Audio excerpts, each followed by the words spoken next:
다니엘서의 배경은 이스라엘이 유다 백성들이 서기 전에, 그러니까 BC 592년에 587년에 멸망하는데, 그 멸망하기 5년 전에 끌려가요. 5년 전에 귀족들과 지식층들이 먼저 바벨론으로 끌려갑니다. 그때 1차 포로, 그때를 1차 포로기라고 해요. 1차 포로로 먼저 끌려갔던 사람들이 줄 중에 대표적인 선지자가 에스겔이 있고, 그리고 이 우리가 방금 보고 있는 다니엘이 있어요. 다니엘이 거기에서 끌려가서 얼마나 마음이 착잡하고 비참한 마음을 느꼈겠습니까? 나라가 멸망하고 거의 아직 완전히 멸망하는 시점은 아니었지만 사실상 멸망한 거나 다름없었어요. 왜냐하면 당시에 왕도 포로로 볼모로 잡혀갔거든요. 그래서 꼭두각시 왕을 세웠어요. 우리가 마치 일제시대 되기 전에 잠깐 일본이 꼭두각시 왕을 세웠잖아요. 고종을 꼭두각시 왕을 세우고 순종을 그렇게 세워서 결국에는 그냥 말이 그 순종으로 끝났지, 이 사실상 꼭두각시 왕으로 또 일본의 볼모로 잡혀간 왕도 있었잖아요. 영친왕이 있었잖아요. 그런 것과 비슷한 이치입니다. 그렇게 한마디로 망한 거나 다름없는 상태에서 다니엘이 끌려갔다는 거예요. 그래서 사실상 그냥 나라 잃은 것이라고 생각하고 모든 걸 포기하고 그냥 그 백성으로 살 수도 있었는데, 다니엘은 다른 마음을 가졌다는 거예요. 거기서 뜻을 정했다고 그랬죠. 뜻을. 우리가 첫째 날 이 말씀을 했을 때 이 뜻을 정했다라는 말은 결단했단 말이에요. 결단. 우리가 결심이란 말이 있고 결단이라는 단어가 있어요. 결심은 내가 뭔가를 해보겠다라는 결심, 그걸 결심이라고 그러죠. 무엇인가 결심한다는 것은 내가 하나님 앞에 제대로 서보겠다는 결심을 하죠. 근데 우리가 인간의 입장에서 제대로 서보려면 사실 결심보다 더 중요한 게 결단이라는 거예요. 단에는 끊을 단자가 들어있어요. 끊을 단자. 결은 물길을 터주게 만드는 한자가 들어있어요. 결. 물길이 흐르도록, 물이 흐르도록, 막혀있던 물줄기가 터지도록 흘려주는 거. 이게 댐처럼 막혀있는 상태를 뚫어져서, 이 잘못하면 홍수로 범람할 수 있는 상태이기 때문에 고루 퍼져서 물을 터주는 거.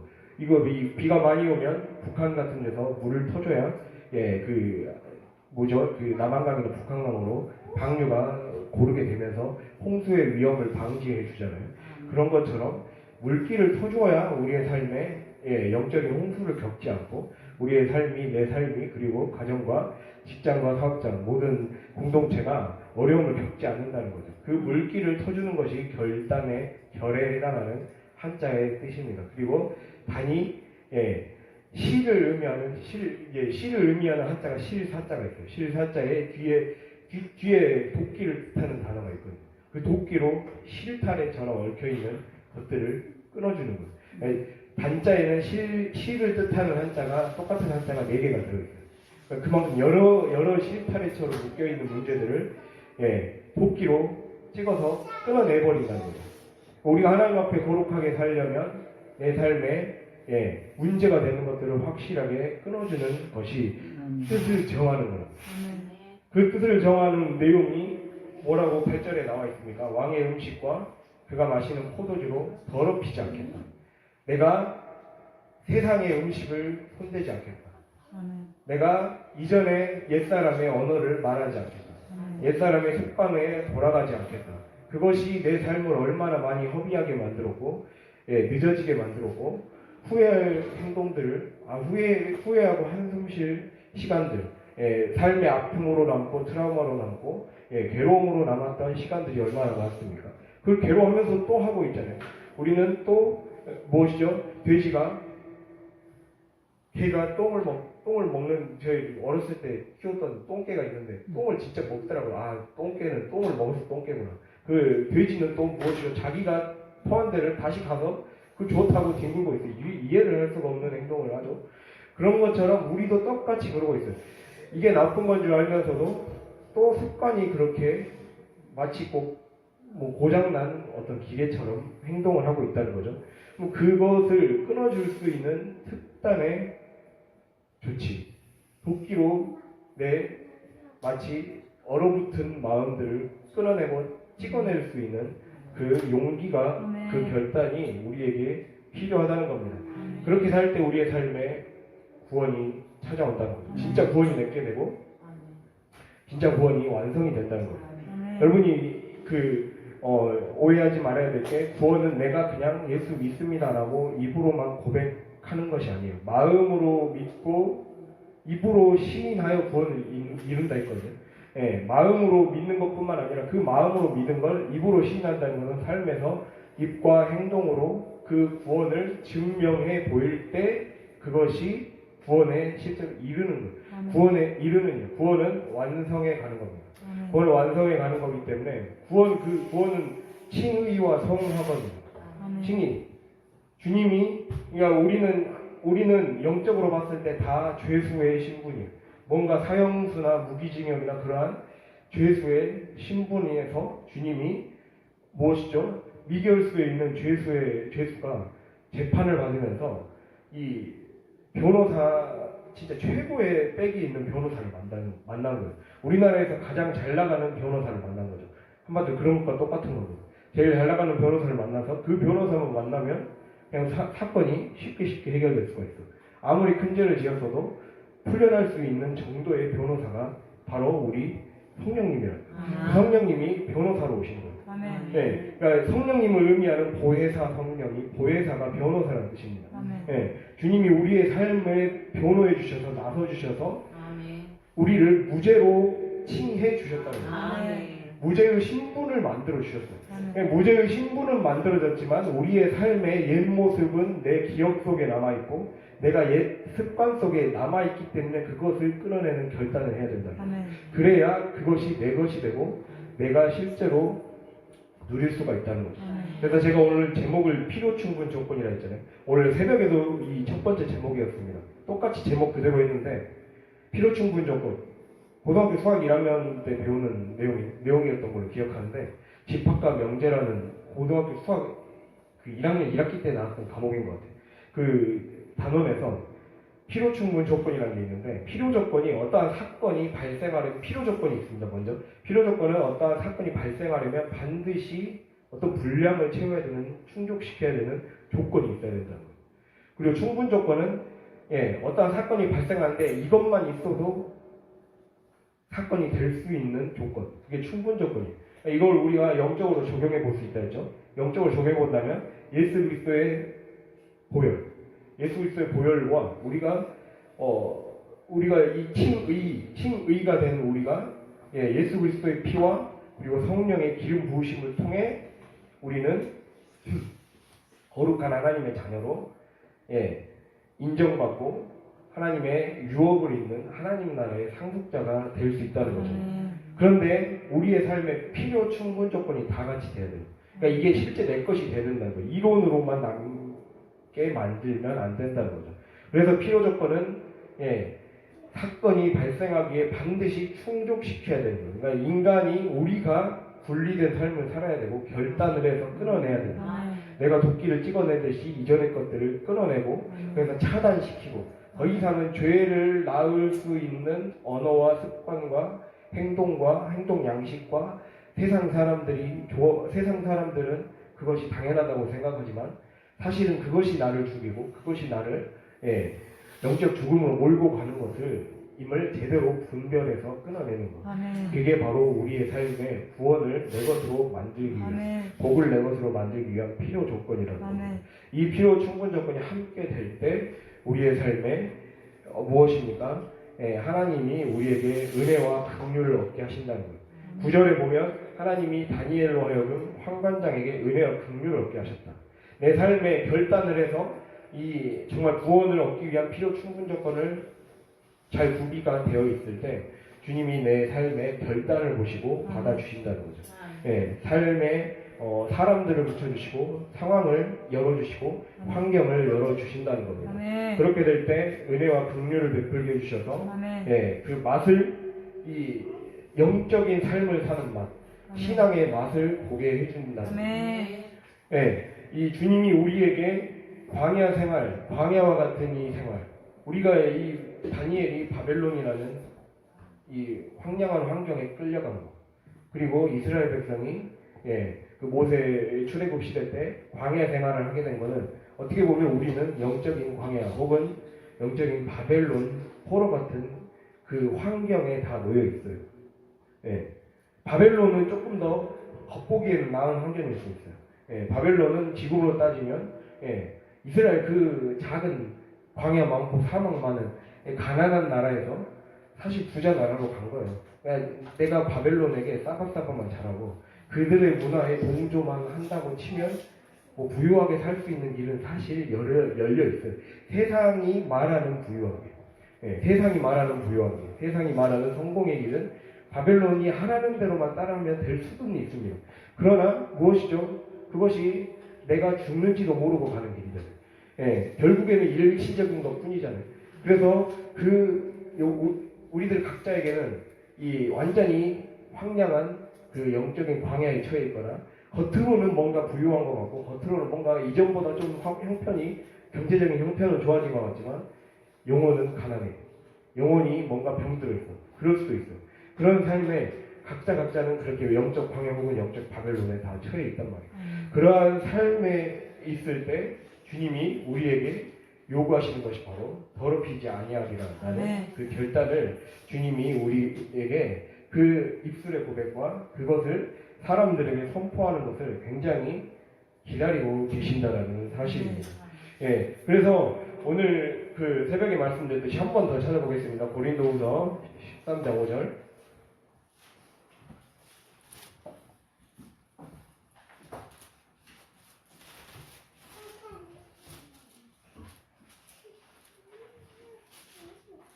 신약성경 301페이지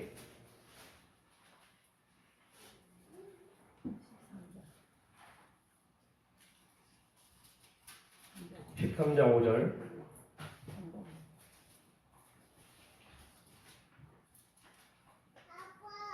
함께 읽도록 하겠습니다.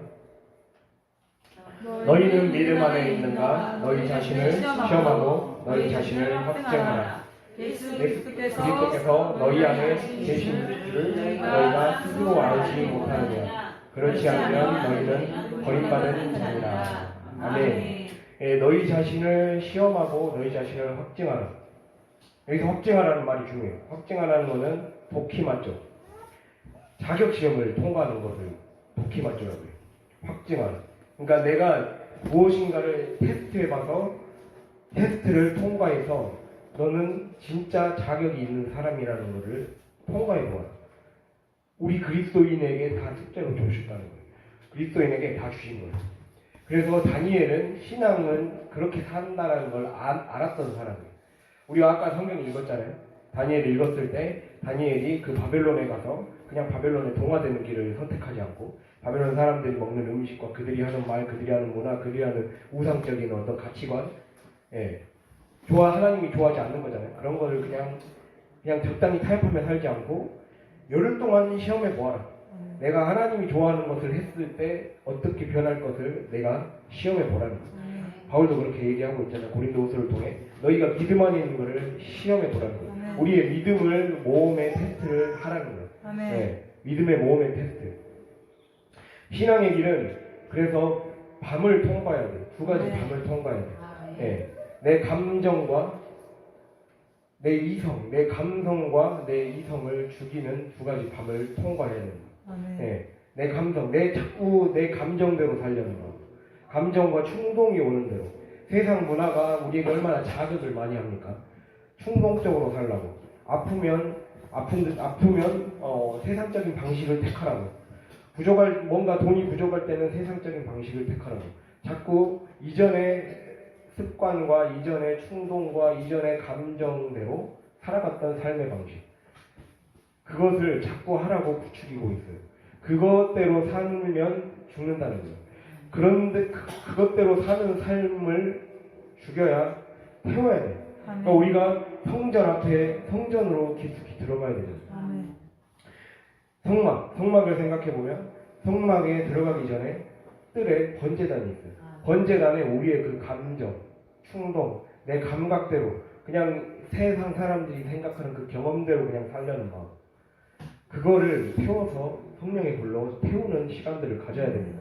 그거를 죽여야 돼요. 그래야 우리는 성소 안으로 담대히 들어갈 수 있어요. 그거를 히브리서를 통해 말씀하고 있어요. 그래야 예수 그리스도께서 복을 주실 수 있는 성전 안으로 들어갈 수 있는 거예요.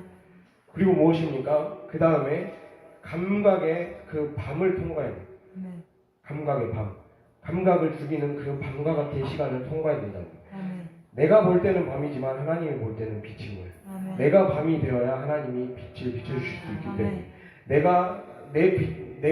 내가 생각하는 내가 지금까지 무엇이죠? 내가 만들어 내 경험과 내 상식과 내가 지금까지 살아온 삶의 습관과 버릇과 그 방식대로 겨우겨우 형성해 놓은 그 금방 건전지 달아질 것 같은 그런 후레쉬 있잖아요. 예. 막 깜빡깜빡거려서 옛날 시골에서 후레쉬 그런 거 많이 했잖아요. 금방금방 달아져서 꺼질 것 같은 그 후레쉬를 켜고 살고 있는 거예요. 언제 꺼질지도 모르는. 예. 좋지도 않은 빛을 그 빛이라고 생각하고 우리는 그 알량한 그 자존심 때문에 내 것을 버려버리면 내 것을 태워버리면 내 것을 포기해버리면 내 방식을 포기해버리고 뭔가 죽기라도 할 것 같이 생각을 하고 있어요. 예. 그러나 주님이 우리에게 요구하신 거는 그거를 태우라는 거죠. 그렇게 될 때 성전에 들어갈 수 있는 거예요. 예. 그 다음에 무엇입니까? 그 다음에 성소와 지성소가 있어요. 성소로 들어가면 7 등잔대가 있어요. 7 등잔대가 이쪽에 있고 반대쪽에 진설병, 떡이 있어요. 이스라엘의 12지파를 상징하는 예수님의 제자인 12제자를 상징하고 우리 각자를 상징하는 그러한 떡이 있어요. 그 떡이 진설병, 이 7 등잔대를 통해 비춰가고 있는 거예요. 그러니까 우리는 내가 지금까지 사용해온 인공적인 빛을 꺼버려야 돼요. 깨뜨려서 없애버려야 돼요. 그거를 끊어버리는 거예요. 그걸 도끼로 찍어서 끊어버리고 없애버리고 하나님이 주시는 새로운 진리의 빛으로 살아가는 연습을 하라는 거죠. 그거를 자꾸 공급받아야 된다는 거예요. 그래서 우리가 말씀과 기도의 기본기가 이게 내 생각이 없어질 때까지 해야 됩니다. 그러니까 내 감성이 어두워지는 밤을 통과해야 되고 아까 제가 감성과 이성이라고 했어요. 그러니까 감성이 어두워지는 밤을 통과함으로 인해 우리의 삶에 성령의 충만함이 임하고 그리고 진리가 나를 이끌어가는 삶이 됩니다. 진리가 나를 이끌어가서 이제 진리의 빛이 나를 비추잖아요. 그럼 그 다음에 이제 내 생각을 내려놓는 내 생각으로 지금까지 살아왔고 내 인생을 내가 개척하며 살아왔던 그 내 생각을 단순화시키고 하나님께 갈고 닦는 그 연단의 믿음의 연단. 네. 그러니까 이 믿음의 반대말은 이성이에요. 이성의 밤을 통과하는 것은 믿음으로 살려면 내 이성을 버려야 된다. 믿음으로 살려면 내 생각을 자꾸 많이 하면 안 된다는 거예요. 우리가 뭔 생각을 많이 합니까? 염려의 생각을 많이 하잖아요. 염려. 예. 마태복음 6장 볼까요? 마태복음 6장.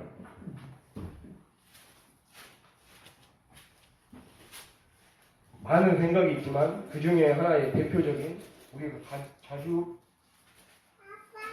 빠지는 생각이 꼬리를 무는 그 죄 중에 하나가 염려죠. 마태복음 6장의 신약 9페이지 마태복음 6장 24절 25절 봅시다. 25절 함께 읽겠습니다. 그러므로 내가 너희에게 이르노니 목숨을 위하여 무엇을 먹을까 무엇을 마실까 몸을 위하여 무엇을 입을까 염려하지 말라. 목숨이 음식보다 중하지 아니하며 몸이 의복보다 중하지 아니하냐. 예, 염려는 성경에서 염려는 정확하게 딱 이 풀이에서 어떻게 실제 이제 영어와 성경을 쓴 언어에서 무엇이라 얘기하냐면 눈이 너무 많이 분산되어 있는 거예요. 우리의 시선이 너무 2갈래, 3갈래, 4갈래로 분산되어 있는 게 염려라고요. 그래서 이 25절에서 한 절, 2절만 올라가면 23절, 22절에 눈이 몸의 등불이라고 해요. 네. 그러니까 이제 내 감성을 내 충동과 감성과 내 욕심대로 살았던 내 정욕대로 살았던 것들을 불로 태우는 시간을 통과하면 우리의 삶에 이제 믿음으로 주님이 모험하길 원하시는 그 두 번째 결단이 우리에게 시작된다는 거죠. 아멘. 그랬을 때 이제 내 눈으로 살았던, 내 눈의 빛으로 살았던 것이 아니라 하나님의 빛으로 사는 거예요. 아멘. 눈은 몸의 등불이라고 그랬어요. 그런데 눈이 성하면 22절에 온몸이 밝을 것이요. 아멘. 눈이 성하면, 이거는 제가 이거 자주 말했거든요. 눈이 한 곳에 고정돼 있으면 이라는 뜻이에요. 눈이, 시선이 한 곳에 고정돼 있는 게 눈이 성하면. 아멘. 그게 원래 그 원어 뜻이 그렇습니다. 눈이 한 곳에 고정되어야 온 몸이 밝아진다. 내 몸이 제대로 내 실상이 비춰진다. 아멘. 내 가정의 실상이 제대로 보인다. 아멘. 내 생각이 너무 꼬리에 꼬리를 물고 내 생각으로 가득 차 있으니까 진짜 영적인 실상을 못 보고 있다. 가정의 실상을 못 보고 있고, 그 자녀들의 아픔을 못 보고 있고, 자녀들이 왜 이런 문제가 생기고 있는지, 왜 이런 질병과 정신적인 아픔과 여러 가지 삶의 문제를 겪게 됐는지 그 근본의 뿌리와 깊은 곳을 못 보고 있다는 거예요. 그거를 못 보게 하는 것이 바로 내 눈의 빛으로 사는 거예요. 내 눈의 빛으로 살지 말고 주님이 주시는 진리의 빛을 비추는 연습을 해야 돼요. 성전에 들어왔으면 이제는 이 성전에 아까 그 등잔대의 빛만 켜져 있어요. 그러니까 성막에 들어가면 성소에 등잔대의 빛만 딱 아멘. 불을 켜서 하게 되어 있어요. 그 불로만 의지해서 사는 거예요. 아멘. 그러니까 그거를 의지하는 연습을 하는 거예요. 그러니까 그거에 딱 집중하는 거죠. 하나님이 주시는 빛에 집중하면, 초점을 하나님께 집중하면 진짜 문제가 보이기 시작하고 아멘. 생각이 정리되기 시작합니다. 그래서 23절에는 눈이 나쁘면 온몸이 어두워진다. 내 생각이 너무 많아지면 무엇이죠? 분별력이 흐릿해지잖아요. 눈이라는 건 어떻게 보면 분별력을 의미하는 거예요. 식별해내는 거예요. 식별 군대 용어거든요. 군사 용어. 식별, 적인지 아군인지 식별한다는 거죠. 식별해내는 거. 눈이 나쁘면 식별을 못해내요. 내 앞에서 적들이 몰래 낮은 포복으로 올 수도 있어요. 예, 위장을 해서 올 수도 있는 거잖아요. 와서 나를 밑에서 칼로 찌를 수도 있는 건데 그거를 못 보고 있다는 거예요. 그거를 못 보게 되는 거예요. 온몸이 어두워지는 거예요. 내 생각이 너무 가득 차 있으면 눈이 어두워지는 거예요. 눈이 나빠지는 거예요.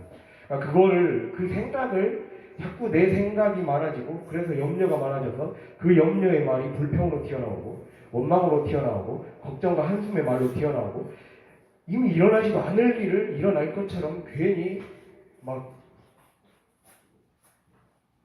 벌써 막장 드라마 하나 찍고 있잖아요.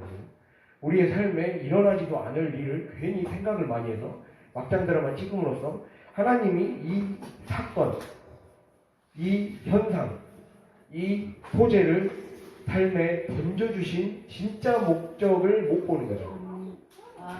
눈이 성하면 온몸이 밝아지기 때문에, 눈이 성하면, 눈이 진리에 집중되어 있으면 하나님이 나를 아프게 하셨던 게 진짜 목적이 딱 그 목적만 보이는 거예요. 본질만 보이는 거죠. 그러니까 진리의 빛만 보고 산다는 거는 딱 문제의 본질과 내가 이 본질이 해결되어야, 그러니까 딱 중심 문제가 해결되어야 어떤 문제가 제대로 해결돼서 해결되는 거죠. 그것이 딱 보이는 거예요. 그러니까 그것이 해결되면 사실 진짜 바뀌는 건 한순간이거든요. 우리가 그것이 아니라 늘 곁가지를 보게 만드는 거죠. 염려는 그래서 생각이 분산되는 거예요. 눈이 분산되는 거예요. 눈이 분산되다 보니까 섬김도 분산되고 생각도 분산되고, 이게 그래서 우상숭배적인 문제예요. 예. 우상숭배는 다른 게 아니라 내 생각으로 성을 쌓는 거예요. 내 생각으로 바벨탑을 쌓는 거예요. 내 생각으로 우리는 하나님의 생각으로 제단을 쌓아야 돼요. 예. 창세기에 보면 11장과 12장이 있는데, 창세기 11장에서는 하나님을 떠난 사람들은 자기의 생각으로 바벨탑을 쌓았고, 바벨탑이라는 높은 탑을 쌓았지만 오직 하나님의 부르심만 구하면서 갈 바를 알지 못했지만 그 진리의 빛만 믿고 따라간 자 아브라함은 제단을 쌓았어요. 하나님의 믿음을 바라보고 믿음의 빛을 보고 가는 사람들은 제단을 쌓는 사람들, 우리는 주님의 빛을 보고 제단을 쌓는 사람들이지 내 생각으로 성을 쌓고 탑을 쌓는 자들이 아니라는 겁니다. 그래서 내 삶의 재단이 하나님 앞에 기도의 재단이 제대로 쌓여지고 있는 것, 그걸 볼 수 있길 바랍니다. 네, 내가 기도를 하고 있는가, 아니면 내 생각으로 채워져 있는가. 야고보서에서 그 말씀 나오잖아요. 너희가 난 분명히 기도를 하면 주님이 구하라, 그리하면 주실 것이요 그랬잖아요. 근데 왜 구하여도 얻지 못한다 그랬어요? 정욕으로 쓰려고 잘못 구하기 때문에 기도가 응답이 안 되는 거예요. 그랬어요. 내 생각과 정욕으로 가득 차 있는 것이 무슨 기도가 되겠습니까? 진리가 진리로 명료해진 문제의 본질을 가지고 기도해야 해결되는 거예요. 그것으로 기도해야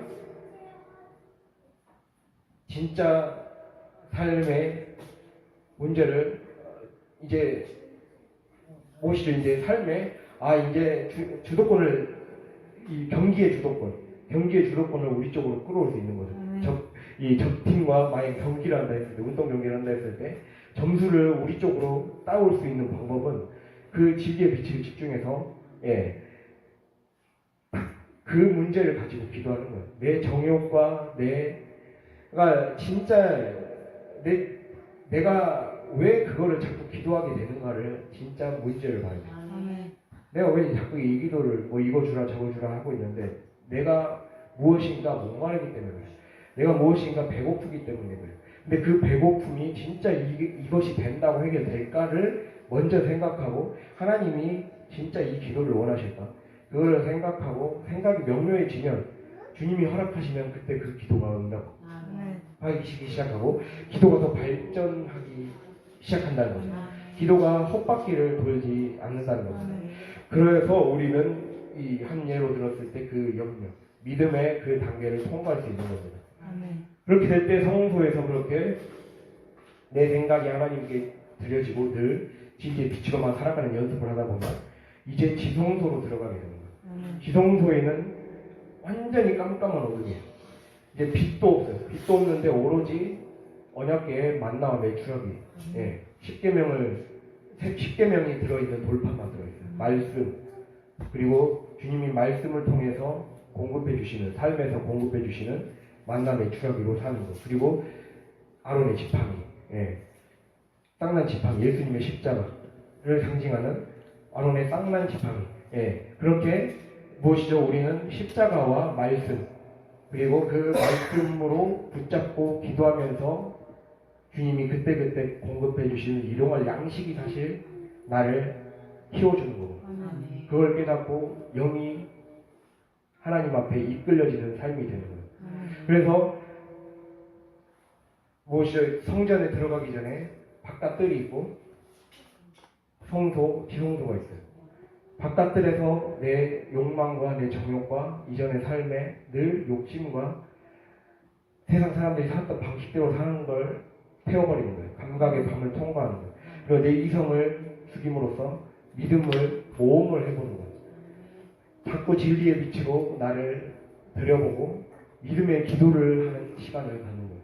그리고 나서 영의 어두운 밤을 겪는 거예요. 진짜 본질적인 문제가 이제 딱 분명해지는 거예요. 영에 정복당하고 있었구나. 그래서 우리는 그런 문제, 내가 세속, 육신, 마귀를 조심해야 돼요. 세속과 육신과 마귀. 아까 첫 순서가 똑같아요. 세상에 지는 삶을 살았기 때문에 내 육대로 사는 거예요. 그리고 육신에 졌기 때문에, 세속과 육신에 졌기 때문에 내 생각이 늘 먼저예요. 내 생각과 내 비전과 내 이상으로만 가득 차 있고, 내 삶의 지혜로만, 내가 만들어낸 어줍지 않은 지혜로만 너무 가득 차 있어서 그게 쓰레기인지도 모르고 안 치우고 살고 있다는 거죠. 그런 것들을 치우고 나서 보니까 영의 어두운 밤을 마지막으로 통과하는 거거든요. 진짜 문제는 영적인 문제구나 라는 걸 깨닫게 된다는 거죠. 내가 하나님 앞에 더 깊이 신앙생활을 할수록 모든 것은 영적인 문제와 연결되어 있다는 걸 깨닫게 되는 거예요. 내가 마귀에게 잡혀 살았구나. 내가 진짜 근본적으로는 사단에게 잡혀 사는 인생이었구나. 내가 마귀의 종으로 살았구나. 그래서 결단을 하라는 거구나. 그래서 주님이 끊어내라는 거고요. 아멘. 다시 그 배후에서 역사하는 영들을 끌어내라는 거고요. 그것입니다. 누가복음 한번 보실까요? 5장.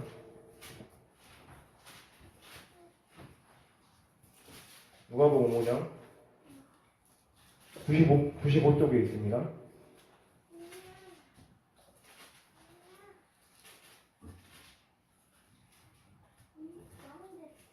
95쪽 5장 4절입니다. 5장 4절. 95쪽 함께 5장 4절 함께 읽겠습니다. 말씀을 마치시고 시몬에게 이르시되 깊은 데로 가서 그물을 내려 고기를 잡으라. 아멘. 예, 시몬 베드로에게 깊은 데로 가서 그물을 내려 고기를 잡으라고요. 여기서 키워드가 중요한데 이 말씀을 좀 우리가 깊이 파보면 재밌거든요. 깊은 데라는 것은 바다 깊은 곳을 말할 때 이 창세기에 나오거든요. 창세기 1장 2절 보면 흑암이 깊음 위에 있다 그랬어요. 흑암은 깊음 위에 있다. 그러니까 흑암의 세력이 머무는 곳이에요. 깊은 곳.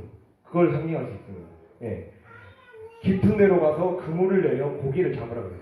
에스겔 29장과 32장을 보면 영적인 그 마귀를 상징하는 나라로 애굽이 나와요. 그 애굽을 마귀로 묘사를 하거든요. 그러면서 내가 하나님이 직접 어부가 되어서 하나님이 큰 어부 같은 용사가 되어서 그들을 그물로 잡아버리겠다. 아멘. 그래서 거기에 있는 물고기를 다 끌어서 광야에 쓰레기장에 던져버리겠다. 그러한 표현이 나와요. 이 말은 무엇을 의미합니까? 우리 안에 있는 깊은 것들을 끄집어내라는 거예요. 그러니까 지금 이 시몬 베드로가 그 다음에 나오잖아요. 주여 나를 떠나소서. 5장 8절에 주여 나를 떠나소서 나는 죄인이로소이다. 5장 8절에 나오잖아요. 왜 자기의 죄를 깨닫게 된 거예요? 물고기라는 사건이지만 물고기를 잡는 사건이었지만 사실 하나님이 나를 터치하고 계셨던 거예요. 내 안에 있는 것들을 끄집어내서 끊어내야 된다는 걸 깨닫고 있었다는 거예요. 우리가 5장 1절 보면 무리가 나오잖아요. 그러니까 우리 삶은 내가 이러한 과정들을 통과하지 않으면 아까 앞에서 계속 말한 그러한 결단의 그러한 이 영성의 그 단계들을 통과하지 못하면 계속 무리로 남는 거예요. 무리도 말씀을 들었다 했어요. 우리가 몰려와서 5장 1절에 우리가 몰려와서 하나님의 말씀을 들었다 했고 하나님의 말씀을 가르쳤다 그랬어요. 근데 무리 중에 누군가는 제자가 됐어요. 누군가는 제자가 돼요. 주님이 무리들을 귀신을 쫓아내기도 하고 우리 그러자면 교회에서 얼마나 많은 우리 교회가 얼마나 많은 것들을 은사를 사역을 했고 그랬습니까? 그래서 귀신을 쫓아내기도 하고 병 고치는 거 그리고 뭔가 임파테이션 은사에 대한 것들을 얼마나 많이 했습니까? 그래서 하나님의 은혜를 많이 경험했죠. 그러나 거기에서 내가 내 깊은 데에 있는 비린내라는 물고기들을 꺼내지 못하면 썩은 내 나는 것들을 꺼내지 못하면 아무 소용이 없어요. 그러면 오히려 하나님 앞에 쓰임받지 못하는 자로 된다는 거죠. 예, 그래서 그물을 내려 고기를 잡아서 끄집어냈을 때 자기의 죄가 보인 거예요. 베드로는 자기의 죄가 깨달아진 거죠. 자기가 정말 썩은 내 나고 시체 냄새 풍기는 것 같은 그런 인생을 살았구나. 그냥 예수님을 그냥 따라가니까 아니구나. 그냥 교회 다니까 아니구나. 그걸 깨달았다. 단순히 말씀만 들으려고 내 귀에 좋은 소리 듣고 내 정신수양하려고 오는 것이 아니라 나를 바꿔서 천국으로 만들고 우리가 이 오는 천국 가는 천국 다 내 손에 잡아야 돼요. 네. 가는 천국 죽어서 가는 천국뿐만 아니라 내 삶에서 내가 이 결단 잘해서 정말 하나님의 사람으로 다니엘같이 한번 살아봤을 때 누릴 수 있는 이 땅에서의 복들을 의미하는 천국도 손에 넣어야 돼요. 그걸 손에 넣으려면 깊은 데로 가서 그물 내려 고기를 잡아야 돼요. 그래서 그것들을 던져버려야 돼요. 그것들을 이제는 더 이상 내 삶에 냄새나는 것들이 생기지 않도록 자꾸 그 청소를 해 주어야 된다는 거예요. 그래서 얼마나 놀랐겠습니까? 주여 나를 떠나서 놀랐어요. 무서웠어요. 내 삶의 두려움들이 보였다는 거예요. 주님은 우리를 그렇게 신앙생활을 하기를 바라십니다. 이게 진짜 신앙생활입니다. 신앙생활은 내가 하나하나 밤을 만들어가는 겁니다. 진짜 내가 죽어가는 겁니다. 이전의 삶으로 도저히 이렇게 살면 여기 이것도 저것도 아닌 삶을 살다가 끝나겠구나라는 그 심각함이 있어야 됩니다. 마지막 때를 살아가는 사람들입니다. 종말이에요, 종말. 여러분 종말이란 말이 무슨 말인지 아십니까? 종말인 예수님이 온 이후부터 종말이 이미 시작됐어요. 예, 우리는 마지막 때를 살아가는 거예요. 언젠가 예수님은 재림을 하게 돼 있어요. 그 때를 모른다 했어요. 그러면 이 경각심을 갖고 이 무엇인가 프로페셔널 같이 살아가려는 태도가 있어야 돼요. 완벽한 월드 클래스까지 못 되더라도 우리가 프로가 돼야겠다는 마음이 있어야 돼요. 내가 이 정도 신앙생활 했고 어쨌든 고생하면서 이렇게 매일매일 모이고 그렇게 하게 하신 그 이유가 무엇일까? 제자로 쓰기 원하신다는 거예요. 무리로 살지 말라는 거예요. 말씀만 듣고 그냥 습관적으로 듣다가 끝나지 말고 한번 깊은 곳에 있는 물고기를 잡아보라는 거예요. 그래서 끄집어내라는 거예요. 너 안에 있는, 그래서 그 물고기를 끄집어내다 보면 너 안에 그 역사하고 있는 떠리를 틀고 너의 삶을 망조들게 했던 마귀가 보일 거라는 거예요. 그거를 끄집어내서 그거를 끊어내버리면 영의 밤이 통과됩니다. 그때 하나님과의 소통이, 사귐이 시작되고 생각지도 못한 성령의 인도하심을 받는 인생이 된다는 겁니다. 주님이 이것을 열흘 동안의 시험이라는 말을 통해 다니엘서에서 얘기를 하고 있어요. 예, 나를 열흘 동안 시험해 보아라.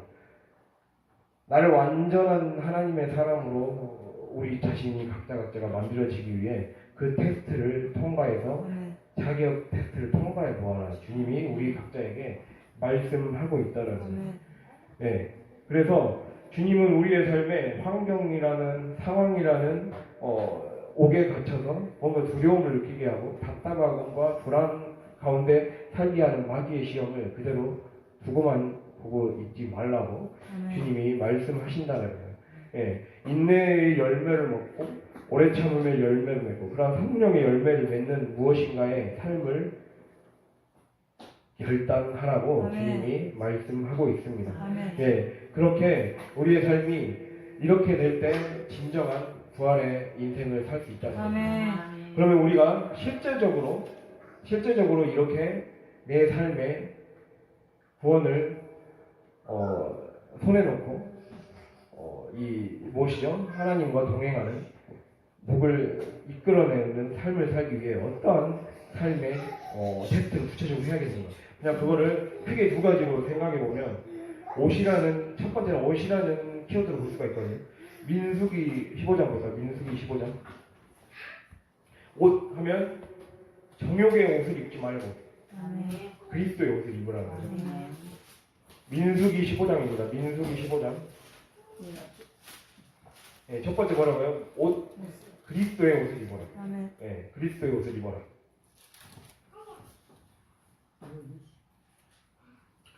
222페이지 15장 37절에서 41절인데 38절, 39절만 일단 읽어보겠습니다. 아니 38, 39, 40 함께 읽겠습니다. 38절부터 40절. 이스라엘 자손에게 명령하라. 대대로 그들의 옷단 귀에 술을 만들고 청색끈을 그 귀에 술에 더하라. 이 둘은 너희가 보고 여호와의 모든 계명을 기억하여 준행하고 너희를 방종하게 하는 자신의 마음과 눈의 욕심을 따라 음행하지 않게 하기 위함이라. 그리하여 너희가 내 모든 계명을 기억하고 행하면 너희의 하나님 앞에 거룩하리라. 아멘. 예, 우리의 삶에서 어떠한 테스트를 통과해야 되느냐, 이걸 옷으로 생각해 볼 수가 있어요. 여기에서는 민수기에서 이제 이스라엘 백성에게, 이스라엘 자손에게 너희들이 옷을 입을 때, 옷을 만들 때 옷단, 이 38절 옷단 위에 옷술을 만들어라. 옷술을 만들어 그래요. 그리고 거기에다가 옷술을 만들고 청색끈을 그 끝에 달라고 그래요. 청색끈을 달라고. 그 술, 실 가닥 해갖고 한 거 있잖아요. 그런 옷술을 만들라는 거죠. 매듭지어서 술을 만들라는 건데, 옷술을 만들라는 건데, 그 이유가 뭐라고 나와 있어요? 39절에 여호와의 모든 계명을 기억하여 준행하게 하기 위해. 그리고 또 방종하게 하는 자신의 마음과 눈의 욕심을 따라 음행하지 않게 하기 위해서. 그렇게 나와 있죠. 예, 하나님의 말씀대로 살게 하기 위한 삶의 장치를 만들라는 거예요. 옷은 겉으로 보여지는 거잖아요. 내가 하나님을 믿는다면 내 삶의 시간과 건강과 그리고 내 외관과 그리고 내가 말하는 것, 그러한 겉으로 남들이 딱 보여줬을 때 아, 하나님 믿는 사람이구나 라고 느껴질 수 있게 내가 그거를 신경을 많이 쓰라는 거예요. 그러면서 그렇게 살라는 거예요. 그렇게 해야 나태해지지 않고 음란해지지 않고 무엇이죠? 내 탐심이 끼어들 여지가 좀 반감되겠죠. 그렇게 노력하는 우리의 마음을 통해 주님이 역사하실 거라는 거예요. 교만해지기 쉬운 마음, 방종해지기 쉬운 마음, 그런 것들을 무엇이죠? 조절할 수 있는, 컨트롤할 수 있는 시간 관리, 그리고 내 공간, 내 집 관리, 그리고 내가 입는 옷과 말과 품위 있게 살아가려는 마음, 영적인 품위를 지키려고 하는 그러한 교양이 있는, 영적인 교양이 있는 그러한 삶의 어떤 태도를 만들어 가라. 삶의 양식을 만들어 가라는 거예요. 스타일을 만들어 가라는 거예요. 그런 의미를 갖고 있습니다. 그리고 우리가 청색끈을 그걸 더하라고 해요. 청색은 하나님의 보좌를 상징합니다. 법궤를 이 언약궤를 쌀 때 그 청색 천으로 쌌어요. 그러니까 그리고 또 성막의 성전의 휘장을 청색 실을 꼬아서 휘장을 만들었어요. 그리고 제사장의 옷도 청색입니다. 그러니까 이것이 하나님이 나의 주인이시고 나는 하나님의 거룩한 제사장이라는 의식을 늘 갖고 살아가는 거예요. 그거를 늘 누구나 이 사람은 믿는 사람이에요. 내가 직장에서도 이 사람은 정말 믿을만해 라고 칭찬받을 수 있는 그러한 말과 행동과 태도와 옷차림에 신경을 써라는 거예요. 그렇게 할 때 우리의 삶이 방종해지지 않고 내가 누군가가 아무도 보는 이 없을 때 쉽게 죄지었던 지난날의 삶에서 이제는 조금 더 진리에 자유해질 수 있는 이겨낼 수 있는 그러한 힘이 생길 거라는 겁니다. 그렇게 주님이 우리에게 말씀하고 있는 거예요. 또 우리가 신명기 6장을 보면 말씀을 너의 손목에 메어 기울을 삼으며 이마에 미간에 붙여 표로 삼으라 그래요.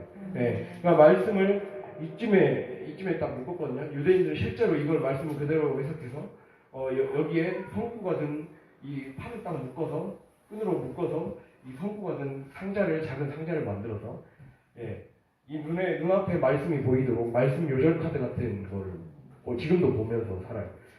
그러니까 그만큼 우리의 눈에서 말씀이 떠나지 않게 하는 거죠. 아까 제가 말씀드렸잖아요. 눈은 몸의 등불이어서 내 눈을 통해 먼저 우리는 세상을 인식하고 식별하고 분별해내려고 해요. 잘못된 분별은 어디서 옵니까? 말씀이 아닌 것에서 오잖아요. 말씀이 아닌 것에서 오기 때문에 미간에 붙여 표로 삼으라는 건 내가 눈 뜨자마자 내 눈앞에 보이는 게 말씀이어야 된다는 거예요. 내가 무엇이죠? 어디 가는 곳마다 말씀이 내 의식과 무의식을 지배할 수 있게 만들라는 거예요. 그렇게 겉으로 보이는 스타일도 중요하고 또 의식까지 내 버릇까지 영향을 미치게 만드는 거예요. 미간에 붙여 표로 삼는다는 것은 그만큼 내 삶의 습관과 이 무의식의 버릇까지 관리하라는 것을 말을 하고 있습니다. 그것도 테스트입니다. 그거를 하기 위한 이 실제적인 말씀들을 하나님은 곳곳에 세밀하게 하셨다는 것을 말씀하고 있어요. 또 출애굽기 28장 보면 제사장이 입는 옷에 금 방울을 달라고 해요. 금 방울. 여러분 그 무당들이 방울 막 흔들잖아요. 그 방울이 흔드는 거는 잡기를 쫓아내는 그런 거거든요. 이게 약간 비슷한 의미가 살짝 있긴 있습니다. 그러니까 한마디로 무엇이죠? 우리의 삶에 악한 영이 침투하지 못하고 하나님만 내 삶에 늘 기억하면서 정신을 차리며 살 수 있도록 만드는 장치 같은 거예요. 그렇게 살라고 제사장에게 방울을 달라라고 한 것입니다. 그래서 언제든지 마귀는 내 삶에 혼미함을 심어주고 내 미간 사이에 말씀만 늘 내 무식과 버릇까지 영향을 미치게 해야 되는데, 예, 우리는 다른 미디어가 영향을 미치고 세상 사람들의 말, 뭔가 똑똑해 보이는 사람들의 문화가 내 의식을 더 지배하잖아요. 그래서 그 경험이 내 의식을 더 지배해서 당연히 어떠한 문제가 생기고 아픔이 생기면 또 세상적인 방법 취하잖아요. 그냥 미간에 붙여 표로 삼으라는 것은 이제는 의식까지 내 속의 무의식까지도, 예, 하나님의 말씀이 당연히 튀어나올 수 있게 만들라는 거예요. 예, 그래서 손목을 이렇게 묶어서 하나님과 이렇게 묶고 이렇게 하라는 게 얼마나 불편하겠습니까? 그 한마디로 너가 네 마음대로 살지 말고 너의 능력과 너의 손은 능력을 상징하는 거예요. 내가 내 힘으로 살 수도 있지만 하나님의 능력으로 살아가는 연습을 자꾸 하라는 겁니다. 그렇게 될 때 우리의 삶에, 예, 하나님이 이끌어 가시는 그런 인생이 된다는 거예요. 그러한 것을 옷의 키워드로 볼 수가 있어요. 이게 바로 전신갑주를 입은 자의 어떻게 보면 삶이라고 할 수가 있습니다. 그래서 주님이 우리에게 지금은 밤의 때가 아니라 그랬어요. 낮의 때라 했어요. 로마서 13장에 보면 이제는 밤이 끝나가고 있고 낮이 가까우고 있다. 아침이 동토하고 있다. 새 시대. 이제는 옛사람의 시대는 끝났고 새 사람의 시대가 왔다. 우리는 거듭난 자들이기 때문에 이제는 어둠의 일을 벗어버리고 이전에 나는 내가 아니야. 여전히 내 기억 속에는 아직도 내 옛 모습이 남아있고 때로는 또 버릇이 또 튀어나올 수도 있습니다. 그러나 늘 내 자신에게 선포하라는 거예요. 그래서 미간에 붙여 표로 삼아서 결국에는 이 무의식까지도 이 안에 남아있는 잔당들, 마귀의 잔당들이 떠나가 버리게 만들라는 거예요. 그렇게 하라는 거죠. 그렇게 우리의 때 하나님이 주신 이 중요한 카이로스를 붙잡아서 더 이상은 방탕한 삶으로 내 마음대로 사는 삶으로 살아가지 않기를 간절히 바랍니다. 그게 구체적인 어떤 적용의 첫 번째 키워드라고 볼 수 있습니다.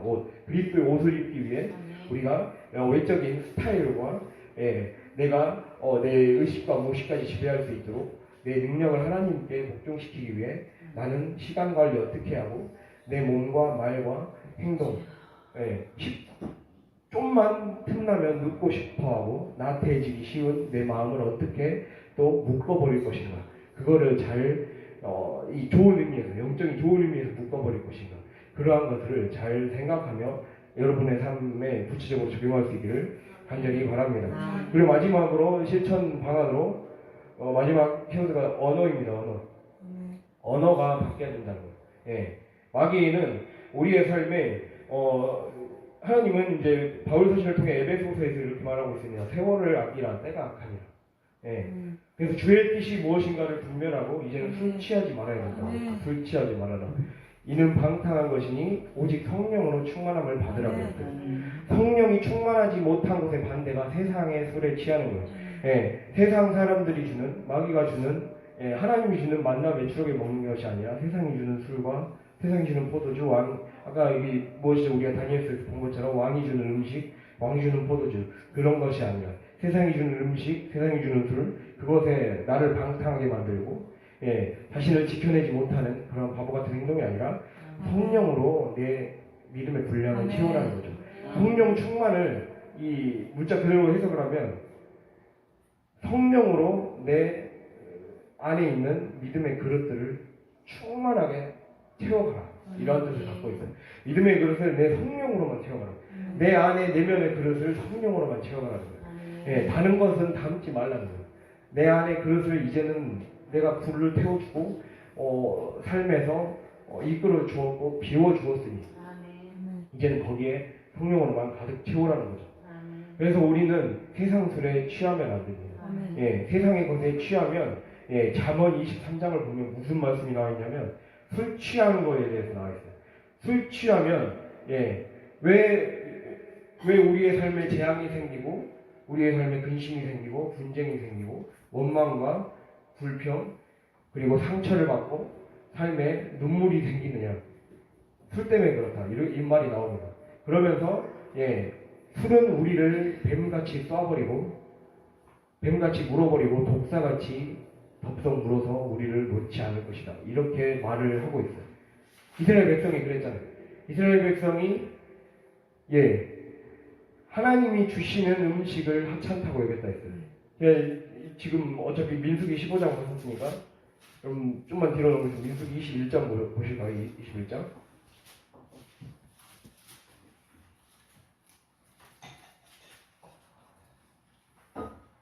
민수기 21장 4절 5절 4절 5절 6절 함께 읽겠습니다. 백성이 호르산에서 출발하여 홍해길을 따라 에돔 땅을 오해하려 하였다가 길로 말미암아 백성의 마음이 상하니라. 백성이 하나님과 모세를 향하여 원망하되 어찌하여 우리를 애굽에서 인도해내어 이 광야에서 죽게 하는가. 이곳에는 먹을 것도 없고 물도 없도다. 우리 마음이 이 하찮은 음식을 싫어하노라 하매 여호와께서 불뱀들을 백성 중에 보내어 백성을 물게 하심으로 이스라엘 백성 중에 죽은 자가 많은지라. 아멘. 불뱀, 왜 뱀에 물렸어요? 하나님이 주신 음식을 하찮게 생각했기 때문에. 그리고 그거를 말로 뱉어냈어요. 언어의 키워드가 있잖아요. 하찮게 생각하고 생각해서 끊어내고 내 이 생각하면 안 되지 하고 그 말을 끊어냈어야 되는데 불평으로 내뱉어버렸어요. 내뱉어버리고 원망으로 내뱉어버리니까 먹을 곳이 왜 없어요? 먹을 거 있잖아요. 주님이 그때그때 반석에서 샘물이 나오게 공급해 주셨잖아요. 물이 왜 없어요? 물이 있는데 없다 그랬어요. 물도 없고 먹을 것이 없대요. 만나 메추라기가 먹을 것이 뭡니까? 그것을 먹을 것이 없다 그랬어요. 이 하찮은 음식이라 그랬어요. 하찮지 않잖아요. 이거를 하찮게 생각하고 그거를 말로 뱉어내니까 물려버린 거예요. 세상 술에 취한 자의 모습은 그럼 무슨 모습으로 나타나겠습니까? 말이 꼬이는 거예요. 말이 꼬여요. 구부러진 말을 하는 거예요. 잠언에서 구부러진 말을 한다고요. 말도 안 되는 어리석은 말을 하고 헛소리를 하고 영적으로 말이 안 되는 말을 자기도 해놓고 그 말을 하고 나중에 후회할 말을 자꾸 하게 된다는 거예요. 그것이 세상 술을 자꾸 취하고 세상 음식을 자꾸 분별하지 않고 먹는 자에게 나타나는 특징이라는 거예요. 그래서 언어를 아무거나 말하면 안 되는 거예요. 말을 가려서 해야 된다는 거예요. 그래서 제가 방언에 대해서 말을 했잖아요. 다른 세계, 다른 차원의 언어라고. 방언을 예로 들어보자면 천국의 언어잖아요. 천국의 언어를 말하라는 거예요. 천국의 언어를 말하라는 것은 내가 자꾸만 말을 훈련하라는 거예요. 그래서 내 영혼이 정말 건강해질 수 있도록 하려면 내 말이 바뀌어야 된다는 거예요. 우리가 이사야 마지막으로 한번 보겠습니다. 이사야 28장 보겠습니다. 이사야 28장 998페이지. 998이 아니라 1000페이지. 29장.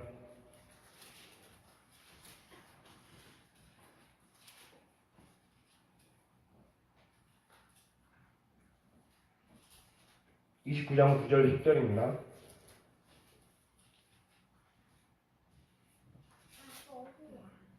예, 9절 10절 보면 제가 눈에 따라서 제가 읽어드릴게요. 너희는 놀라고 놀라라. 너희는 맹인이 되고 맹인이 되라. 그들의 취함이 포도주로 말미암음이 아니며 비틀거림이 독주로 말미암음이 아니니라. 대저 여호와께서 깊이 잠들게 하는 영을 너희에게 부어주사 너희의 눈을 감기셨음이니 그가 선지자들과 너희의 지도자인 선견자들을 덮으셨습니다. 11절 보면 그래서 일어난 현상을 얘기하고 있어요. 모든 계시 하나님의 말씀이 봉한 체계만처럼 되었다. 말씀을 읽어내지를 못하는 거예요. 말씀을 읽어도 이 말씀이 나를 향한 말씀인지를 깨닫지 못하는 거예요. 그러니까 내가 세상 언어를 자꾸 말해버리고 세상에 취해버려서 자꾸 살아가면 말씀을 읽어도 읽어내지를 못하는 거예요. 그러니까 우리가 단순히 이게 초등학생이 막 가나다라 이제 막 떼서 뭔가 배우기 시작해서 또박또박 막 띄엄띄엄 초등학생들 국어책 읽어보라고 국어책 억지로 읽듯이 그런 읽기가 있는 게 아니잖아요. 읽어내는 게 있는 거예요. 그러니까 내 삶을 해석해낼 수 있는 게 진짜 읽기예요. 그게 분별이잖아요. 그러니까 내가 말씀을 듣고 내 모습을 읽어낼 수 있어야 돼요. 그걸 못 읽어낸다는 거죠. 하나님의 말씀이 얼마나 구약시대에 그리고 이스라엘 백성들은 누구보다 성경 공부 얼마나 많이 했겠습니까? 그런데 계시의 말씀을 마치 벙어리처럼 까막눈처럼 모를 거라고 말하고 있잖아요. 예, 12절에 그 책을 글 모르는 자에게 주며 이르기를 그대에게 청하는 이를 읽으라 하면 그가 대답하기를 나는 글을 모른다 할 것이니라. 사람들이 말을 해도 모른다 할 것이다. 내가 못 읽어내는 거예요. 자꾸만 세상의 말을 자꾸 해버리고 취해버리면 주님이 영이 잠들어버리는 거예요. 10절에 영이 잠들어버려요. 자꾸 내가 세상의 행동을 취하고 이제 이 정도의 신앙생활을 했으면 이렇게 말하면 안 되는데 이러한 행동과 스타일을 하면 내 영이 죽는다는 것을 깨달아야 됩니다. 그래서 잠들기 쉬워버리는 거예요. 그래서 이 말씀을 제가 깨닫고 나서 너무 좀 충격을 먹었거든요. 내가 잘해야겠구나. 믿음의 시인을 자꾸 그래서 하라는 거구나. 입으로 시인해야 구원을 받는구나. 입으로 다른 걸, 입으로 자꾸 하나님을 부정하고 하나님을 원망하고 그런 말을 하면 영이 잠들어버려요. 영이 죽어버려요. 아담과 하와가 겪었던 현상을 나도 겪게 되는 거예요. 가인이 겪었던 쫓겨났던 그 저주를 나도 저주를 겪을 수 있다는 거예요. 가장 불쌍한 사람이 무엇입니까? 교회에 다니는데 말씀 못 읽어내는 사람. 가장 불쌍한 사람이에요. 내 말씀을 내 것으로 못 읽어내는 사람. 내 것으로 취해내지 못하는 사람. 이것만큼 저주가 어디 있겠습니까? 차라리 이방인들이 하나님 모르는 사람들이 복음 듣고 살아나는 게 더 나지. 불신자가 구원받는 게 더 빠를 거예요. 그런데 완전히 내가 믿음의 말을 취하지 못함으로 인해 세속과 육신과 마귀에게 취해버림으로 인해 성경을 읽고 하나님의 뜻을 읽어내지 못하기 때문에 28장에 보면 무엇이라고 말하고 있냐. 이거 28, 29장이 다 수치함에 대해서 나오고 있거든요. 그러니까 영적인 수치함에 대해서 얘기하고 있어요. 그러면서 11절, 28장 11절에 더듬는 입술 다른 방언으로 그가 이 백성에게 말씀하시리라. 28장 11절 보셨습니까? 이제 입술이 더듬는 입술 다른 방언 뭔 말입니까? 자기 나라 말도 제대로 못하는 사람이 되고 더듬는 입술 장애인이 마치 잘 말하던 사람들이 갑자기 어느 순간 농인처럼 돼버린다는 거잖아요. 아무 말도 못하는 수화로만 말해야 되는 그런 사람들처럼 돼버린다라고 얘기를 하고 있다는 거예요. 그것만큼 비참한 상태가 어디 있겠습니까? 그래서 하늘의 언어를 자꾸 연습하고 말하라는 거예요. 제가 아침에 말씀드린 것처럼 우리는 걸음마를 자꾸 연습을 해야 돼요.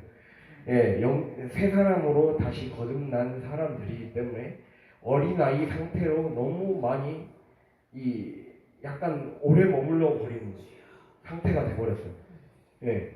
젖을 떼야 되는데 젖을 안 떼고 있어요. 이 원인이 나오고 있거든요. 이 원인이 무엇이었습니까? 영적인 젖을 떼지 않았기 때문에 그러한 문제가 발생했던 거예요. 여기 9절에 나오잖아요. 28장 9절에.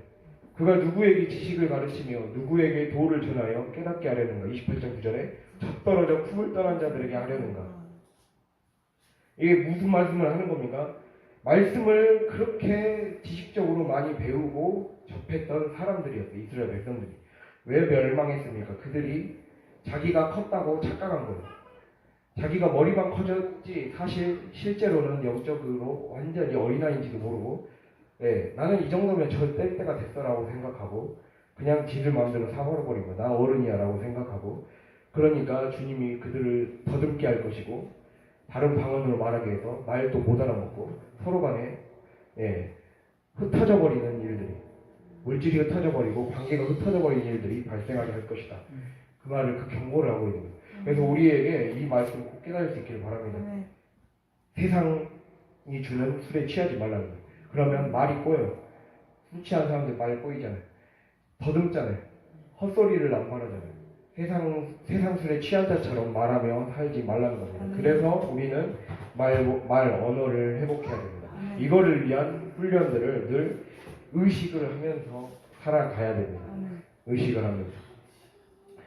오늘 이것이 우리의 적용이었습니다. 그래서 오늘 말씀을 생각해 보면서 내가 결단을 해야 된다는 거예요. 더 믿음의 결단을 해서 더 영적인 깊은 곳으로 가기 위해서, 이 지성도 깊은 곳으로 가기 위해서 하나님의 충만한 은혜를 나도 받고, 이 시대 가운데 영적인 바벨론이나 혹은 광야 같은 인생을 살아가는 우리들에게 이 광야 생활 빨리 끝내고 바벨론 생활 빨리 끝내서 다시 하나님이 주시는 약속의 땅으로 돌아가기 위해, 그래서 축복을 얻기 위해 내가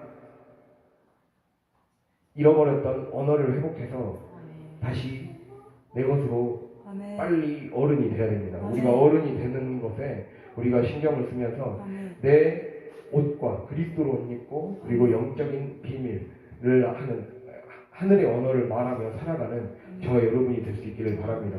그렇게 될 때 우리의 삶에 충만한 은혜와 복이 임할 것입니다.